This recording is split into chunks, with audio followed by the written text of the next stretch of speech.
Yes, Harlem and Harlems of the world. I'm Terry Wisdom, and this is Harlem Network News. And we are continuing our series with our candidates for state assembly right here in District 70. We got a battle going on, to really see who is going to represent us. We have the primary coming up on June 25th. And early voting in person is going to go, I believe, from the 15th of June to the 23rd. But I have candidate Craig Schley, and please say hello to the Harlem community, the Harlems of the world. I hope I'm pronouncing your name properly. And just tell us who you are, whose you are. Thank you. Well, my name, thank you. Thank you very much for having me. I appreciate it. Say hello to Terry and everyone, excuse me, Miss Wilson and everyone that will be watching. My name is Craig Schley. That's the American pronunciation of it. It's, of course, a slave name. It's actually a German Jewish name, which is pronounced Sly. All right. Right. So I've been up here for 35 years. I'm a contracted law clerk and lawyer for the United States Department of Justice. I'm a former adjunct lecturer of American government at CUNY. I used to do political commentary for WBAI 6 o'clock news. Been a block association president for about 10 years, but I resigned a post a couple years back. I'm an honor student from out of NYU. I used to assist clerk with Justice Fabio Soto here in this district. And I used to former electrician and model, believe it or not. All right. So, okay. And I'm right in the central for Harlem, and I'm running for New York State Assembly, and I'd like everyone to vote for me on June 25th for Craig Schley. Okay. And how can folks get in touch with you? Well, my campaign number, phone number, if you want to join, you will help out, is 212-653-8834. And my campaign website is Schley for Assembly. And that's FOR, Craig, SCHLEY FORASSEMBLY.com. Okay. So thank you for sharing. We're going to get to some of the issues. You have shared a little bit about your background, but if you could just share why you thought it was important for you to run at this time for a state assembly. Have you previously run for any other offices? But what happened to have you have this calling? Okay, so I'm gonna take your questions out of a little sequence. So okay, no problem. So it's actually I'll do them in reverse. So what happened to me to have this calling? People don't know this, but my great grandfather was North Carolina's first African American state legislator.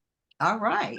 After slavery, then he became a magistrate judge, and then a pastor of a famous church that's still in Wilmington, North Carolina, and you can look him up. And every Sunday, my family goes down and hauls out of a U-Haul truck and goes to church. So it's a kind of a call. My sister's been elected official in Philly.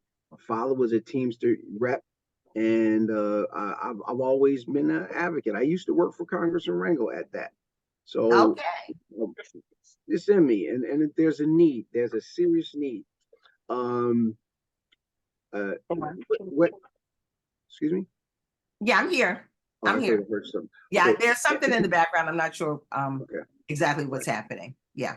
Okay. Why am I running? Honestly, because this district, I think, needs a new direction. It's no question that we've been bleeding, in particular, Black folks from Harlem, irrespective of who's coming here. But the issue has never been who comes into the district. The issue has been who's being forced out. That's one of my policies, to make sure not another person is forced out of this district. And we want to welcome everyone and stabilize it through policies I'll describe in a second. But the most important thing is that I want to make sure that we are able to live where we work and work where we live.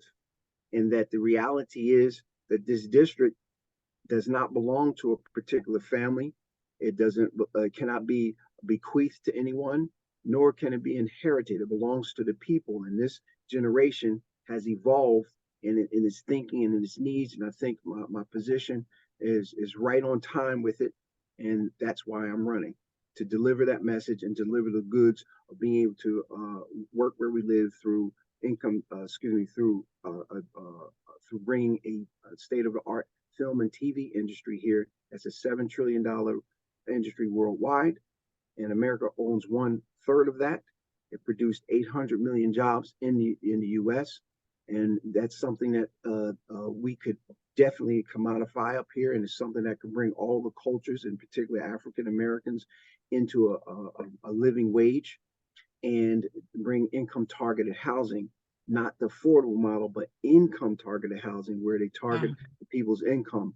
And that way we'll start getting at the point where people can live where they work and work where they live. Okay, well, thank you for sharing that. And certainly, I'm Terri Wisdom, and this is Harlem Network News. And I am here with Craig Schley, who is a candidate for state assembly right here in District 70. And we know District 70, in the center of it, is Central Harlem, and it spokes out to 145th and snakes around to Central Park. So it encompasses really Central Harlem and the spoke out. We have a lot of issues going on here in Central Harlem. And as I said, I think I come out of the film and television background for sure.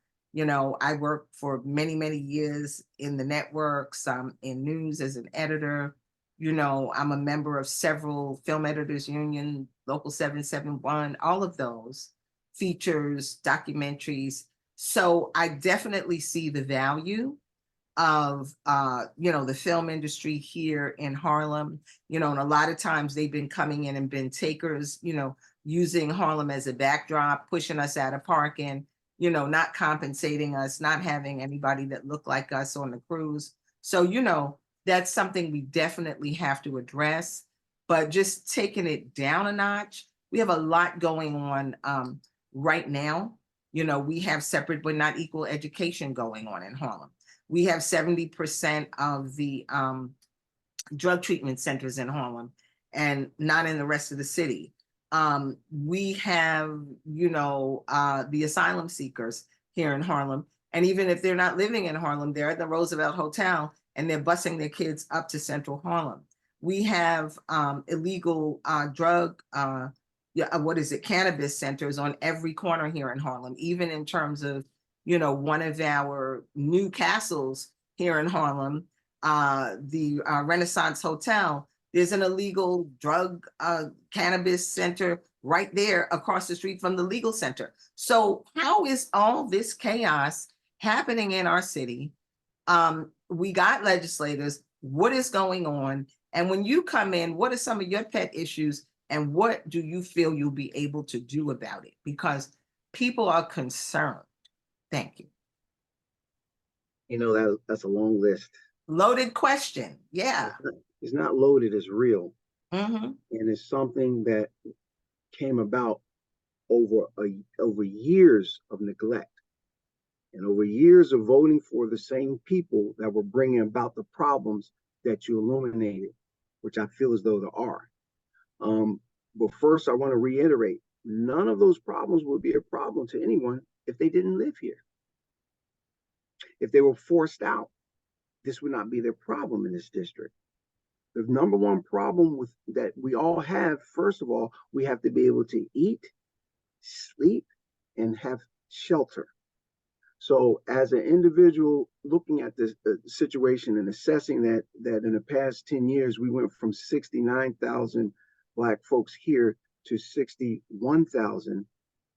And while we're expanding our culture and so-called race of people, which are fine, we have to stabilize the hemorrhaging of people with housing and somewhere to live. That's why those are the two key components of my position. but you enumerated a couple of things that I can address. These issues regarding in excess of social services that start eroding at our quality of life, eroding at our safety, and et cetera. And you mentioned the drug treatment facilities. Our current representative, I'm going to show you the difference of my approach. My current representative talked about limiting the number of those houses, those treatment centers in the district. And I say, that sounds good, but that's not how you would go about it to resolve the problem. And give you an example would be, we could have 20 of those housing centers in one block if they were on a river or something. Let's just say hypothetically, you just put it on the water. No one could get to it. We wouldn't have one problem if people had to go to out on the water to get it, on a pontoon or whatever, right? But watch this. What if we said that we're zoning it in a way which they can't be within so many feet of churches? They cannot be so many feet of daycare centers. They cannot be so many feet of high concentrations of young folks like playgrounds and et cetera. Then you start creating and limiting the numbers sheerly by its zoning and its way of doing it. By keeping it this way, it opens the door for negotiations and bargaining that I think our representatives should not have an opportunity to do. So just like you have many churches up here, the churches have limited a lot of type of businesses, and you do it the same way with the restrictions on the drug treatment facilities. Okay. Interesting perspective. And like you said, I'm Terri Wisdom. This is Harlem Network News, and I'm here with our candidate for State Assembly, Craig Schley. And, he's pretty much reiterated some of the issues and concerns that he feels need to be addressed. And I mean, frankly, these issues are issues that we all are concerned with. The average citizen, the child, we see this every day, like you said, as we walk through here, as we live here. But the question is, how can you, as a public official, represent the community, what the community really thinks, what we want, and change the paradigm and be able to cut through in a state legislature like Albany? Because the budget just came out. I mean, it really didn't represent what we need. We didn't get anything, as far as it translating. So how do you change that? The state legislature, is Democratic. We got black faces in high places everywhere. Like, how do we make that change? How will you make that change? What are you going to do that's different? Thank you. Thank you. You're actually asking not what I'm going to do, but what about me can undo that or see to it that we get something. The whole legislative process and creating legislation is about what? Negotiating, convincing, and arguing and getting something for your folks. So one, I have law certificates in alternative dispute resolution, mediation, arbitration, advanced advocacy, and support. Now, I ran for Congress once before, and in this district, our congressman was endorsed by the Republican Party 15 times, and the Republican Party does not have enough people to actually ever win, so they endorsed the Democratic candidate they like. I came about, and they endorsed me as a Democrat, along with the Independence Party, because they saw my policies. My policies came out of the fact that I knew how to organize the district and oppose a rezoning proposal that displaced 71 small businesses in this district. And we offered a unique plan. And while I was opposing it, and we were frustrated in the appeals court, meaning that we used a 110-year law to force city council to approve of that rezoning proposal with a supermajority of 75% versus a simple majority of 71, We lost because we were in the appeals process and couldn't afford it. But during that process, and when it was over, they also asked me to offer a unique plan to creating a community benefits agreement. That's what I do. I'm able to organize. I'm able to take on large legislative issues. And by the way, rezoning proposals, if the community is not aware, they are nothing other than economic plans for the district, rather than having a straight economic plan, as I was describing, for income targeted housing in the film industry. So, in short, what will I bring? I'm able to negotiate, have a proven record of building a consensus with different groups and parties. I bring in a fresh face, new idea, and I have the experience, skill set, and training to do that. Okay, well, thank you for sharing that. What is your position on reparations? How do you see that? We know that that has been in the state legislature. It's something that's being talked about, but it's not really happening, though it was brought to the table. What are your thoughts about reparations, and how would that impact our community? Thank you. First, thank you. Dealing with reparations, I have established a nonprofit called the Foundation for Redress. It was specifically designed to deal with the issue of reparations, and I opened this, started in 2020, and it kept going, but it was thwarted by COVID. However, it's still there, and the principle is there. My principle is that I think it's quite difficult to build consensus. Now, here's the consensus thinking: to go from where we are as a nation to getting actual reparations, which is money given to African Americans enslaved by the United States government and its descendants of them. I first believe it's necessary to end slavery before you get reparations for it. And to end it means you have to get rid of the slavery clause within the 13th Amendment to the United States Constitution.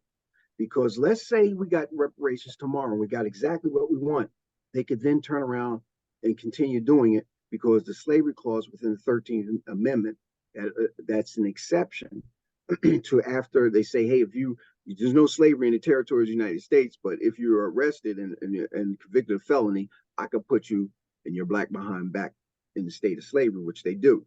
So I want to remove that, then go for full-on reparations. And in doing so, it's mindful that we're able to bring the country along with it.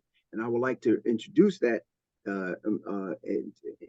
in the New York State Assembly and begin the 2/3 of the state's approval to ratifying the Constitution to eliminate that. And in closing, in doing so, getting people to be able to say, or do you want a country that's for slavery? And they say no, okay, then you support us. We get that done. It'll be much easier to discuss full-on reparations in that way. And number two, slavery will then officially have ended in the United States, because as it stands now, it has not. Okay, thank you. That's an extremely powerful and interesting perspective. Quickly, because I know we're out of here, Yes. but I wanted to just kind of find out, speaking that truth to power, have you faced any challenges in terms of being on the ballot for state assembly, and are you officially on the ballot? People need to know, because there's a lot of drum beats, and here at Harlem Network News, we want to make sure that folks are informed and engaged and call to action. So thank you. One, I am officially on the ballot. There's 4 candidates to my knowledge. Unfortunately, some have fallen to the machinations of the local Democratic Party. And yes, I was challenged 3 times and once actually taken off the ballot by a judge that I think removed someone else. His name was Judge Latin. Unfortunately, my brother Clemens, I think, was removed. I think he's fighting to get back on. Okay. God bless his efforts. But either way, we live to fight another day, no matter what. But that judge did something for the party that the 5-panel appeals court, 5 appeals court judges said his ruling to remove me off the ballot by lawsuit issued by Jordan Wright and Londell Davis said that the 5 panel said that his ruling was inappropriately applied the facts and the law and abused his discretion.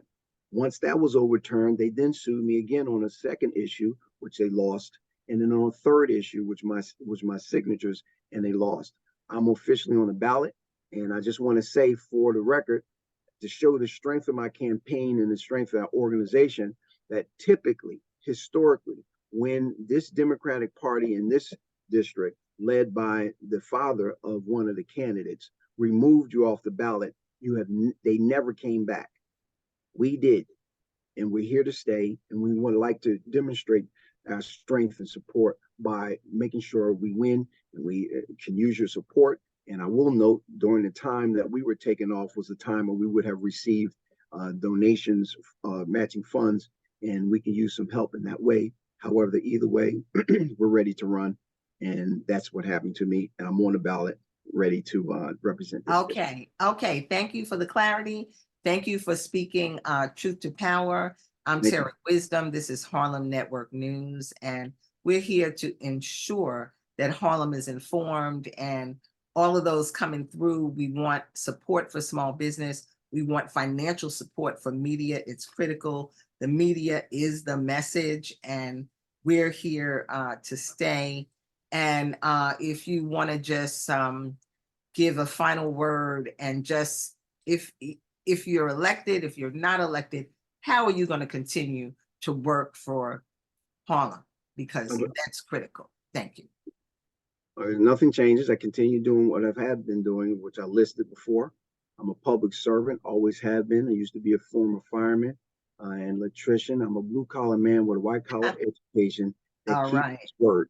And I would like the district to vote for Craig Schley for New York State Assembly to bring income targeted housing in the film industry and to bring change. And I ask that you support me, and look forward to being your representative if you give me that opportunity.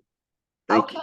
All right. Well, thank you for that. And certainly a lot of knowledge, a lot of base, a lot of careers. That's what it is in this world right now. I used to model too.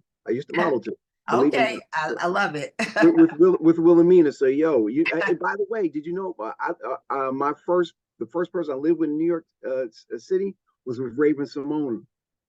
Okay. Wow. Wow.